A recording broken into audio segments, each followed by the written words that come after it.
Hello viewers, আপনাদের সামনে এই তাবিজ দিয়ে কীভাবে কাঠ খেলা এবং ফ্লাশ খেলা জয়লাভ করা যায় তাই আমি দেখাবো ভিডিও সহকারে প্রমাণ। লক্ষ্য রাখবেন আপনারা। তার সামনে যে যেমন 3 ফোঁটা চাইলাম, যেমন 3 ফোঁটা চাইছি, লক্ষ্য রাখেন 3 ফোঁটা কোন দিকে চলে যায়। এই 3 ফোঁটা অবশ্যই তাবিজের দিকে আসছে। হ্যাঁ দাদা, তাস খেলাটা ভালো না, খুব একটা খারাপ নেশা। এই তাস খেলায় অনেক মানুষ ক্ষতিগ্রস্ত হয়ে যায়। যারা খেলেন না তাদেরকে বলবো খেলার দরকার নাই।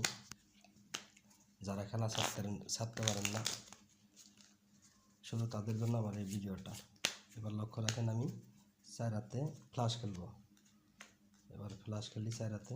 লক্ষ্য রাখেন কার কাছে কোনটা বড় হয়, লক্ষ্য রাখবেন। এটা লক্ষ্য রাখেন, টেক্কা 2-7 চিরা কালার। লক্ষ্য রাখেন এটা 10 টপ, এটা সাহেব টপ। অবশ্যই তাবিজে পাওয়ার থাকলে এই কালার থেকে এই 4 হাতে বড় হবে এটা। লক্ষ্য রাখেন টেক্কা সাহেব বিবি, অবশ্যই টপ রান, ওইটা সাইডে বড়। তো এই তাস খেলার নিয়ম কারণ আছে, তাবিজের নিয়ম কারণ আছে। তো আবার আমি কাঠ খেলবো। যেমন চাইলাম টেক্কা চাইলাম, 1 ফোঁটা কোন দিকে চলে যায় লক্ষ্য রাখবেন। যত পাতের নিচে থাক না কেন, অবশ্যই এই তাবিজের দ্বারা জয়লাভ করা সম্ভব। এই যে অবশ্যই ভিতরে আছে। ভিউয়ার্স, ভিডিওর চ্যানেলটা অবশ্যই